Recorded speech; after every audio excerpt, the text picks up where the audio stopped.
Woo! What's going on, y'all? Nick here, coming to you with another video. So it's been a long time, you guys. I haven't made one of these videos in quite a while. And I've heard a lot of people, a lot of feedback, people that reached out to me saying that, when are you going to make the next one, Nick? When are you going to make the next one? So this is why I'm here. I did not forget about you guys. I promise you that I did not forget, but I just been busy managing multiple YouTube channels. So, but I did not forget you guys. But let's just get right into it. As the title and the thumbnail suggests, this is music lesson number 10.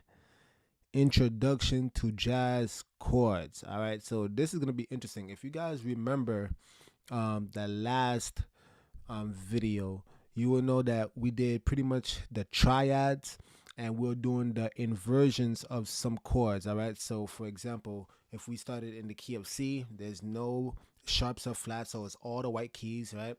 And I started on the one chord, which is C major.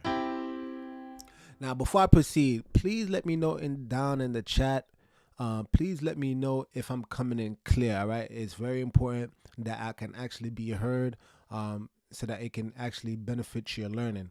But anyway, getting back to the point, we started on C, and I was trying to show you guys that essentially from this root position C, you can actually do two inversions. One where we go to the fourth chord, and the fourth chord, right, is essentially F major, right? But as you can see, I was teaching you guys, I didn't want to make this big jump, right, where I have to move all my keys. So what I was teaching you was the inversions, where pretty much we look at the similarities that the two chords share.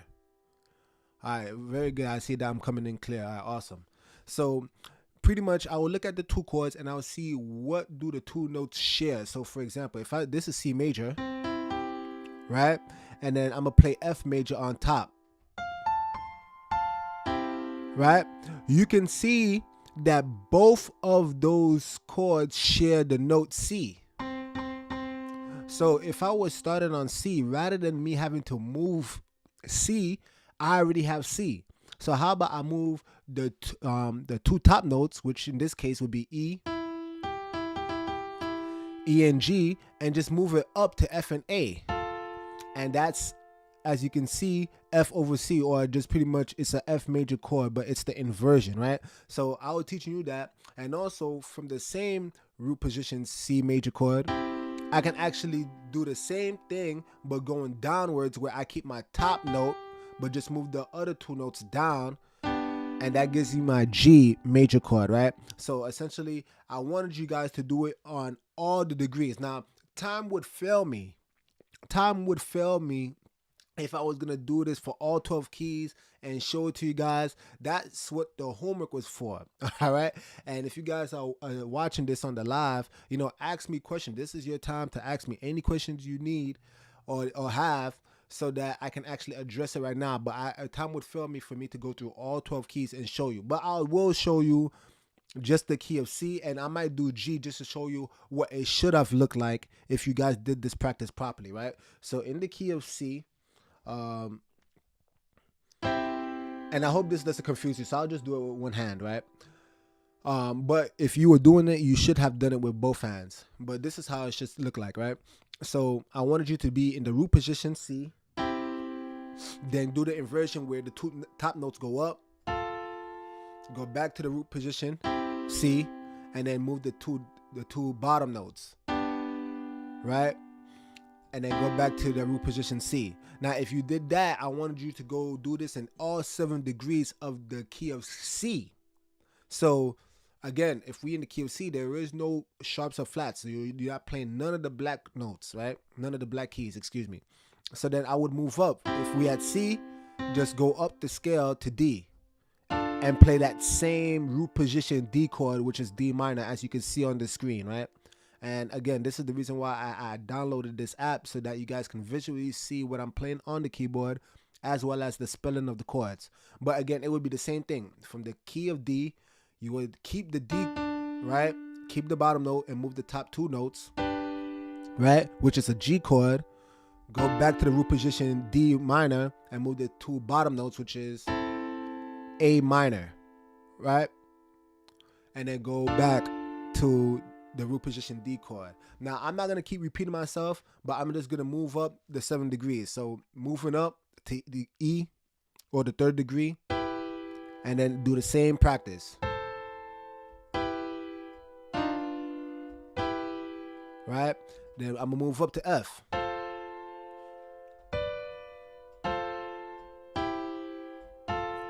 Then I'm going to move up to G.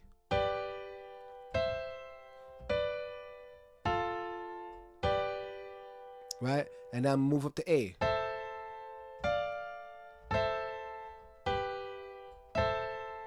Then I'm going to do B diminished, which is the 7th.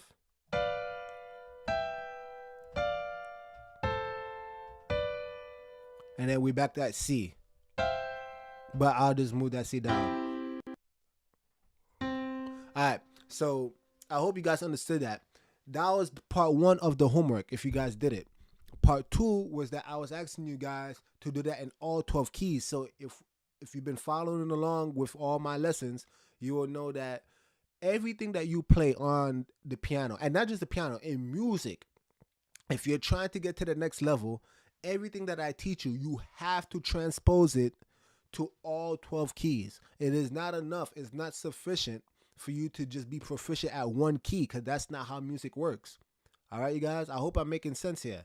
So anything I teach you, and this goes for the guitar, this goes for the trumpet, this goes for the saxophone. I mean, the principles of music, and this is why, as I've said on my channel, I'm not teaching you how to be a piano player.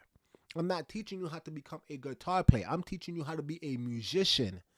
And if you are a musician, you understand the principles of music, right? So everything I'm teaching you, you can literally apply to any instrument that you're playing. All right, but being that we are playing the keyboard, obviously, right, we have to transpose it to all 12 keys. So again, I'm not going to do all 12, but I'm going to show you what you should have done. So I've taught you the circular fifths. So you will know that if we're in the key of C, that the circular fifths pretty much shows you what's the next scale you should have learned or apply whatever you're learning. So if this is the key of C, once again, right, C would be considered degree number 1. 1, 2, 3, 4, 5. So we see that 5, right? The 5th degree of C is G. So therefore, now the new scale that we should be applying everything we're learning would be the key of G. All right, so I'm going to just play the key of G real quick.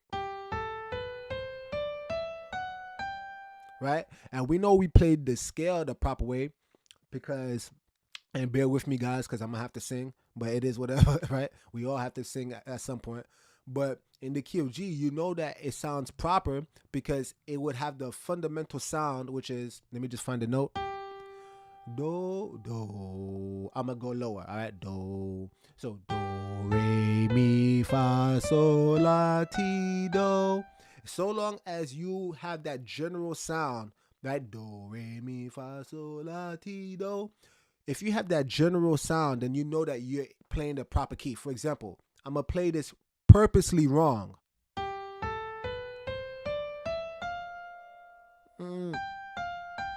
It sounds a bit off, right? I purposely did that to show you that in the key of G, it is not F natural. Remember that, right? It is F sharp, right? So that's how you know we introduced our first sharp, etc., etc. But anyway, let's just do this quick practice. Again, I'm going to do the same practice I did before, but now in the key of G. All right, so, right, keep the bottom note, move the top 2, back to the root G, and keep the top note and move the bottom 2. Right? And now move up the degree.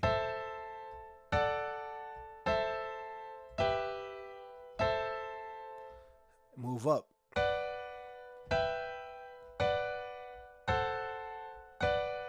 And now move up.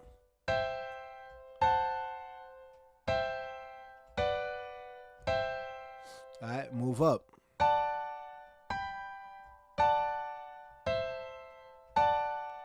Now E minor.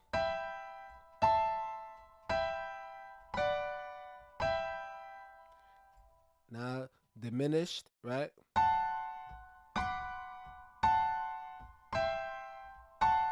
And now we back to G. All right. Again, if there is anything that you guys are lacking, if you need me to explain it even further, please, again, this is the time to chime in.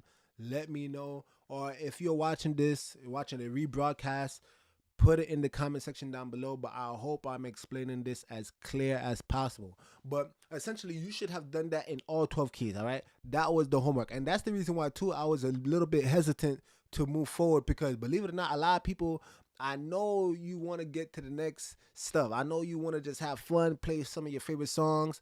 If you guys didn't notice, I was playing Alicia Keys' Diary in the beginning of the stream, right? I know you want to get to all that nice stuff, but you gotta master the basics, all right? I'm telling you, you guys gotta master the basics. But if you did that on all 12 keys, then as I promised, that was gonna be the introduction to jazz chords, all right? Now, jazz chords, again, we purposely building on the previous lessons for a reason. Jazz chords are not that hard to understand as people may think. It really is not. All the jazz chords are is you start introducing what we call the seventh, right? In other words, so in music, I broke it down to you before. There's three components, right? There's melody, harmony, and rhythm. We're obviously in the harmony section, right? When we play two or more notes. The first classification of chords we learned was the triad. That's the basic form of chords. It's 3-note chords. When you get to jazz, rather than 3, right? Hence triad. Now we start introducing 4 chords. That's all it is. When we start introducing 4 and above, and this is a very oversimplification, guys, but generally speaking, that's pretty much what it is. It's pretty much a 4-note chord. Once you start entering 4 notes, then we start entering the realm of jazz. All right. So here's what's interesting about it. Again, we're building on the previous lessons. If you guys remember, I was teaching you that you should learn all your scales and learn it diatonically. Now, the reason why that's important is because, and diatonic, if you guys don't remember, is just a fancy, musical term for all the notes within the scale. When we were building the triad, I was telling you the easiest way for you to understand it was skip every other note within the scale. All right, I'm going to say this one last time because, again, if you can understand this, everything starts to compound on itself and it becomes very simple. In order to build a triad chord, within a scale, we would skip every other note within that scale. So, again, if we in the key of C, right? Basic, right? All the white keys. When we did the C triad or the C major chord, right? It was C. I would skip D to go to E. I would skip F to go to G. And all I'm telling you today is that essentially, in order for you to start playing jazz chords, you're going to do the same exact thing. You're going to skip every other note within the scale again. But this time, we're going to have 4 notes comprised of the scale. So now, instead of playing A, we're going to skip A to go to B. And now, let's play it all together. And you can actually see it on the screen, all right? Look at that name of that chord. It's called C major 7. When you start entering the 7th chords and above, I'm going to teach you eventually there's 9s and there's 13s and all this other stuff. But when you get to the major 7 or minor 7 or whatever 7th chord, that's when we enter in the realm of jazz. So let's hear how that sounds. Wow, wow, wow. Doesn't that sound very pretty? I'm going to play that one more time. Woo! That sounds smooth, man. If you guys are playing that, I know that sounds smooth already. I know that sounds smooth. But on a serious note, that's all it is. That's literally all it is, guys. So it's not hard. Sometimes you hear some of these tracks from your favorite artists on the radio and you're thinking like, man, those chords sound real smooth. They sound real pretty. Yeah, that's because they're entering the realm of jazz. Now, again, I'm oversimplifying it, right? I'm gonna teach you inversions because the same way there's inversions for the triad chords, which we learned, that's gonna be another lesson. I don't want to overload you, but that's essentially what it is. You're just skipping every other note. You're doing that. You playing 4 notes, and then you start entering the realm of jazz. So I'm gonna play the triad, and then I'm gonna compare it to the jazz chord, and I'm gonna show you the difference between the two. So this is the C major triad. I'm gonna play it one more time, and now I'm gonna add the 7th. Ooh, you hear that? I'm gonna play the triad one more time, and now let's hear the 7th. I hope you can hear the little subtleties of that sound, but it makes a big difference. It makes it sound more full. It also makes it sound more mature, because a lot of times triads are reserved for like little, childish music, and there's nothing wrong with that if that's what you wanna, if that's the feeling and emotion you're trying to evoke. But if you're trying to be more contemplative, right, you want people to think a little bit deeper, that's when you start entering the realm of jazz, right? That's when you want to, gospel players, they too are playing tons of jazz chords, right? That's pretty much all it is. Now, for homework, obviously, I want you to do that in all the 7 degrees, right, of a scale. Let me just break this down just so you guys understand. Remember, there is a difference between the degrees of a scale and then different scales altogether, right? When we say in degrees of a scale, we're still talking diatonically. We're talking about all the notes within the scale. And remember, there are 7 unique degrees. All right? So I'm going to do it one more time in the key of C. Would be degree number 1, which is C. Degree number 2. Degree number 3. Degree number 4. Degree number 5. Degree number 6. Degree number 7. Right? Degree number 7.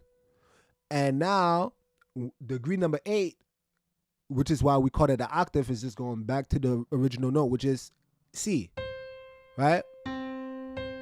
And now you can even see it on the screen, C octave, right? Because from 1 to 8, you're pretty much playing the same exact note, right? And that's why I said there are 7 unique degrees. By the time you get to the 8th and beyond, you start repeating the notes, all right? So for homework, I want you to play 7th chords on all 7 unique degrees of a scale. Before we dive into it, I mean, it should be obvious, but I just want to hammer it, make sure there's no wiggle room, no room for mistakes or misinterpretation. The reason why it's called a C major 7, right, is because essentially that 7 is indicating that we're playing the 7th degree of that scale or that particular key note, right? And what do I mean by that? What I mean is that if we're starting on C, where C is the 1, right? The 7th, let's do it again. 1, 2, 3, 4, 5, 6, 7. The 7 is B. And notice, what are the notes that comprise of a C major 7? C, skip D to E, skip F to G, skip A to B. And that's why it's called a C major 7. It's literally that simple. All right? So now, what you're going to notice, right, and I'm going to play for you, if we go up a degree, right, the triad would have been D minor, right? Notice I'm skipping every other note to form a D minor triad. If I continue to skip a note, starting from D, the 7th degree of D would be C. And that's why they call it a D minor 7. And to be even more concrete, in a regular D scale, if you guys remember, there would have been F sharp and C sharp, right? Notice if I play F sharp and C sharp, that becomes D major 7. The reason why it's called D minor 7, because remember, we're still in the key of C, right? And in the key of C, there is no sharps or flats, so it's all the white keys. Right? I hope I'm making sense. I hope I didn't lose any of you. But again, if we were playing in the key of C, and then we did the same concept, skipping every other note, playing 4 notes, it would be D minor 7. All right? So that's important to understand, right? Because if you guys paid attention in the last video, if we do a triad on every degree has a name. Same thing with the seventh chords. All right. So I always want you to remember, if we say this, the 2 chord, or yeah, right, pretty much that's it. A 2 chord. A 2 chord will always be a minor, and if we play a jazz 2 chord, right, or a seventh 2 chord is pretty much minor 7. Same thing applies for the third degree. And the third degree is also a minor 7. It just happens to be, in this case, E, because we were in the key of C. So the third degree will always be a minor 7. The fourth degree would be a major 7. Right?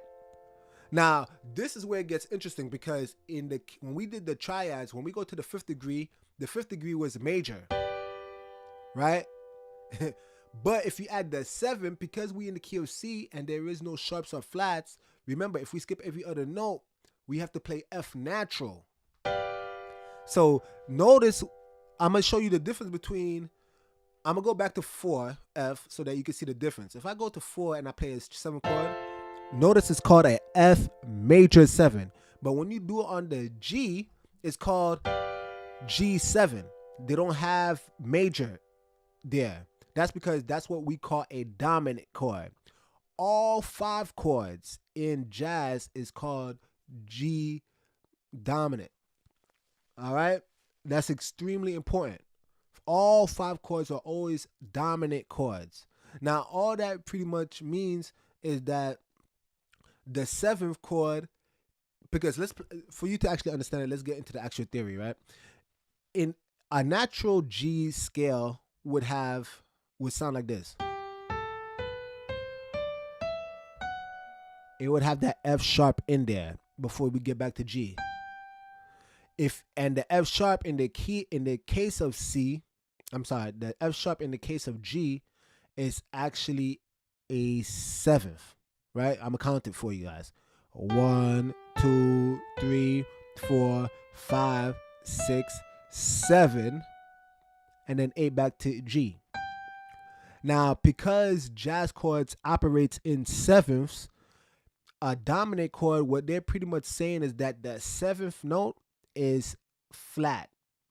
Because again, in the case of G, if we were in the key of G, we would have to play a F sharp, right? And notice it says G major 7.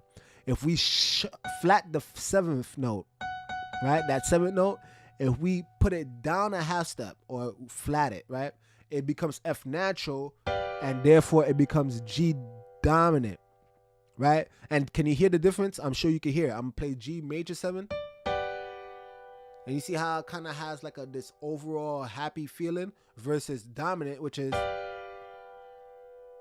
it's kind of like you don't really know. It's not sad, but it's not happy. It's kind of like, okay, where are we going from there, right? I'm gonna get into that later on in another video, but it's a dominant. Anyway, moving on from that, you'll know that if we go to the 6th degree, the 6th degree would be A. That would be A minor 7, right? And then if we do it again, moving to the 7th degree, notice it's a B minor 7 flat 5, right? Or a B diminished 7. You know what I'm saying? But that's pretty much what it is. Whenever you see a flat 5, that's because that fifth note of B, which would have been F, that is, you see, because notice if I remove that 5th, it says B minor 7, but it's not a B minor 7 because we're in the case of C, so it becomes a B diminished. This particular app doesn't happen to say diminished 7, they just call it B minor 7 flat 5, which in most books that is how they would actually name it. So we're just gonna stick to the naming, B minor 7 flat 5. All right, you guys. So notice in this case, it's the same principles. We skipping every other note, but by the time we get to the 7, all 7 chords. All right, that's important to understand. All 7 chords, if you're playing diatonically, will always be a minor 7 flat 5. And we go back to the 8. Obviously, that should be C major 7. All right, you guys, that is a lot. It may not seem like that. You might think to yourself, "Oh, okay, I'm pretty much doing the same pattern, and I'm just moving up the key, or moving up a degree within the scale." Please do not diminish this, guys. Uh, truth be told, there's many of you who want to get to the jazz chords, and may not even have mastered the triads. So do not diminish this. This is extremely important. This is extremely important. I want you to actually remember the naming. Like if I tell you what's a two chord, I want you to. I don't want you to think about it. No, no, no. I want you to quickly say, "Oh, it's a minor seven," right? That D is a minor seven. I want you to just be able to get there real quick. If I say what's a fifth chord, don't no, it's a it's a dominant seven, right? Right? I want you to get this, you guys, because this is extremely important, and I don't want you to think that it is not. Also, just to make this live stream a little bit, more interesting, I actually want to play something for you guys. All right, so bear with me real quick. But you guys saw that I was playing that Alicia Keys song in the very beginning. So I actually want to show you guys, how it would actually sound. So let's see if we can actually find this. There you go. That's what I was looking for. All right. So there you go. So here's Alicia Keys. And I'm going to show you the importance of everything that I was saying. Like you'll see.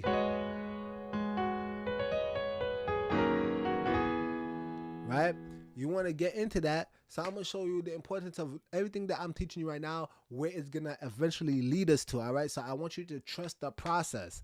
Don't poo-poo the process, you guys. It's going to help you in the future. But let's actually get into it. Let's see how this sounds.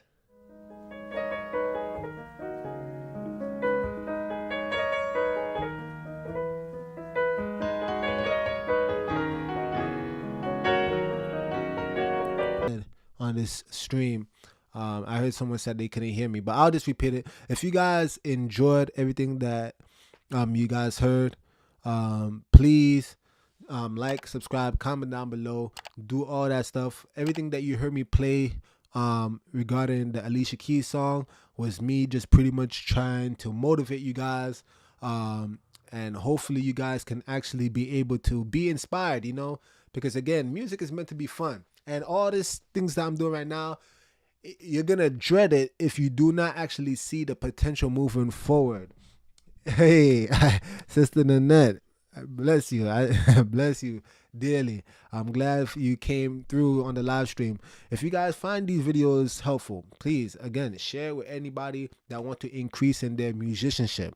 Again, although you see me playing the keyboard, if anybody knows me, you know that I play the saxophone, but all the principles I'm teaching you on these videos, right, they are applicable to any instrument that you choose to learn. And that's the reason why I say I'm not trying to build piano players or saxophone players or guitar players. I'm trying to build musicians.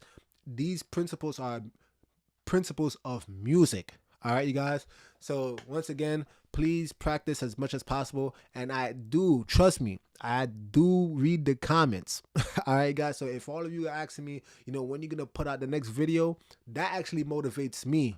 It really does, because, I'm pretty much putting out all this information that a lot of people spend thousands of dollars to go to college and learn this type of information. And I'm literally just giving it to you guys for free. That's something I wanted to do, to give back to, just the people of the Most High. But anyway, with that being said, you guys, I'm over and out. Let me see this. Oh, hallelujah. Josiah, Alicia are listening and learning. Hey, I'm glad you guys are taking it in. I would love, here's the thing. If anybody also knows me, here's one thing that would really make me so, what's the word? Joyful. I'll be overjoyed. If anybody knows, you kind of see me sometimes on service. You might see me on stage playing the piano. If there's anybody that ever gets so proficient to the point where they can actually take me off that piano, man, I know that I actually did a good work. Because believe me, I'm just trying to fill in the gaps wherever I can to help the overall people, to help the body. But I don't got to be up there. I don't got to be up there. If anybody could replace me on that piano, man, again, all praise to the Most High.